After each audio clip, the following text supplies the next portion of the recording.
So we're going to finish up with the last bit of chapter 13, and that focuses on manipulating DNA. They throw it in at the end of this chapter where we've just talked about DNA getting copied, the enzymes we use to copy it, because actually the enzymes that we'll talk about for these three different techniques basically rely on some of those enzymes, or at least the principle. So let's just jump in and talk about why you might want to manipulate DNA. So now we're really going to move away from why the cell deals with copying its DNA and taking it out of the cell and how we could use it maybe in the pharmaceutical world or in the laboratory. So it is possible to express genes from the DNA that comes from a cell, and maybe we'll talk about, in this case, a human cell, or you could talk about plant cells. And that gene could be transferred into bacteria. So in the next chapter, we'll talk about the code that we use to code for amino acids from the DNA. And since we haven't gotten there, you haven't really seen that yet, but the code is universal. The same way that we code for amino acids to make a protein in a eukaryotic cell, a human cell, or a plant cell is the same code that a bacteria uses to produce proteins in its cell. I have no idea why that keeps going on. I'm sorry.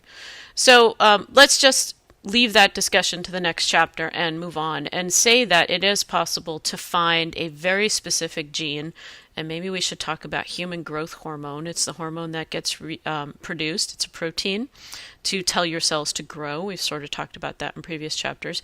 And if you could find that gene, which in and of itself is not an easy task, but we're not going to cover that right now, and you could put that in a vector. A vector is basically a piece of DNA, comes from a bacteria. In this case, it's called a plasmid, and it is a way to move this gene around. So there is a way to put these two pieces together, and in the last slide of this chapter we'll talk about that. It suffices to say that we can take this human growth hormone gene, attach it to a piece of bacteria DNA, and put it into a bacteria. We'll do something like this towards the first week we come, or second week we come back from break, when we put green fluorescent protein into a bacteria. So basically we can force a human or other species gene into a piece of DNA that belongs in a bacteria. We can put it in the bacteria, and then the bacteria can become a factory to make those proteins for us. In the case of human growth hormone, it was a wonderful way to help people who maybe had a mutation in their growth hormone gene or it wasn't being expressed correctly. So pharmaceutical company was able to produce that protein and then give it back to the people and use the real human form, not purifying it from, say, another animal. For example, insulin used to be harvested from pigs and given to people who have type 1 diabetes who can't make their own insulin. Now we can make that in the laboratory and feed it to people as a pharmaceutical product. There's other examples of proteins that get used. And then it's a very common practice to do a variety of things, and we can get into the ethics of exactly why would we would want to be modifying plants to produce crops. But it is happening, and it's happening for a whole bunch of reasons why you might want to put a gene into a plant to protect it or to maybe have it produce something else and then grow that plant, and we do have the ability to do that. So what we're going to talk about in the next couple minutes is the types of ways we manipulate DNA. So starting very simply, if you would like to move DNA around, you actually have to cut it up and put it into that plasmid vector that I was telling you about. So one way that we cut DNA is to use an enzyme called a restriction enzyme.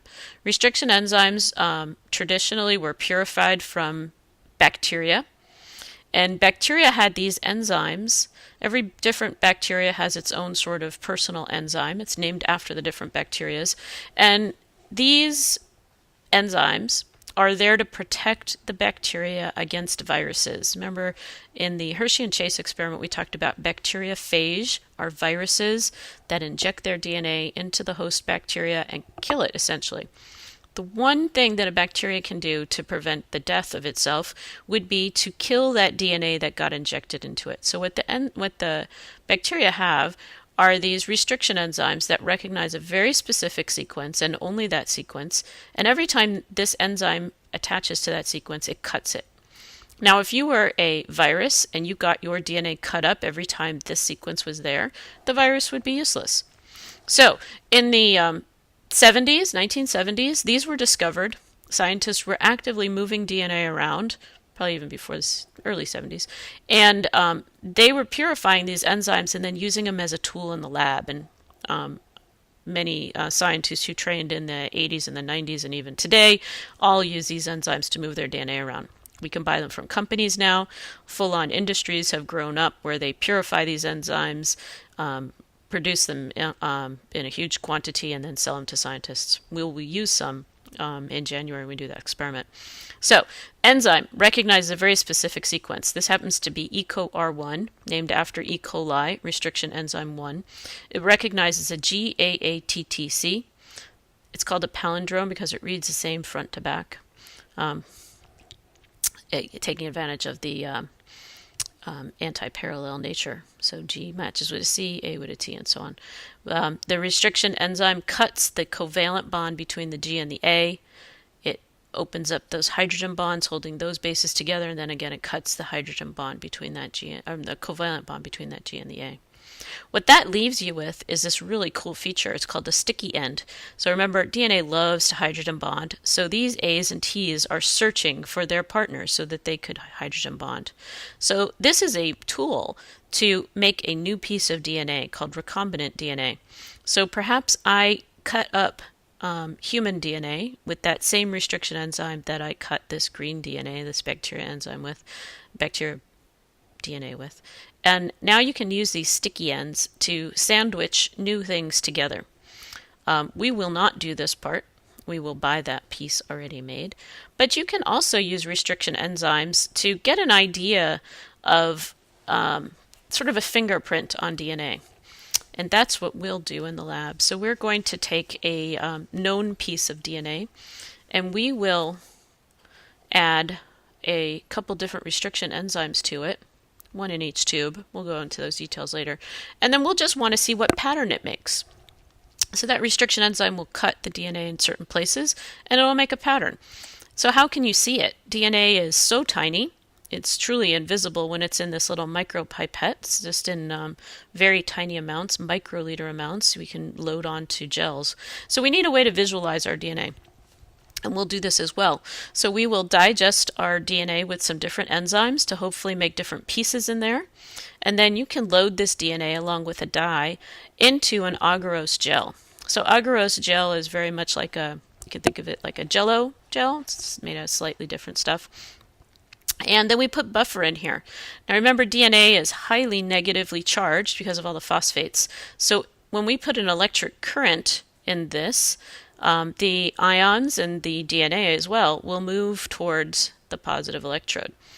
Want to make sure you put this in correctly. So you let this run for a while. What happens is that this is sort of like a mesh of a certain size.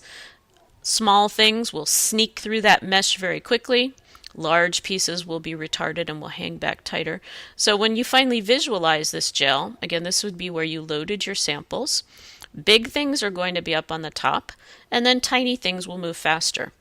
What they've got going on here is a way to see the DNA as well. They use a dye. This one is probably ethidium bromide. It's a chemical that binds into the grooves of DNA and in between the base pairs, and it glows when you hit it with UV light.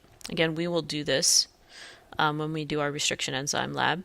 We will have a couple of unknown characters here, and we will try to digest with different enzymes to prove that certain ones match a pattern.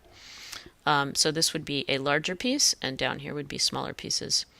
And we will do analysis when we do this lab to show how the shorter ones move and actually get some sizing from that. So kind of shifting gears a smidge, but still talking about manipulating DNA in the lab. This is the one that really feeds on the previous chapter about the DNA polymerase that copies DNA. This is a technique that was, I want to say, discovered in the early 80s. It's an idea that's not too surprising when you think about it, but it did take a few people's very clever methods to mechanize it to use it with a thermocycler, which could do in a computer program to do this many rounds over and over again. And also just thinking about the ideas. Kary Mullis won the Nobel Prize for coming up with this idea. He came up with it while he was working for a biotech company, thinking about how he could make more copies of DNA. It's a very clever idea. So polymerase chain reaction works like this.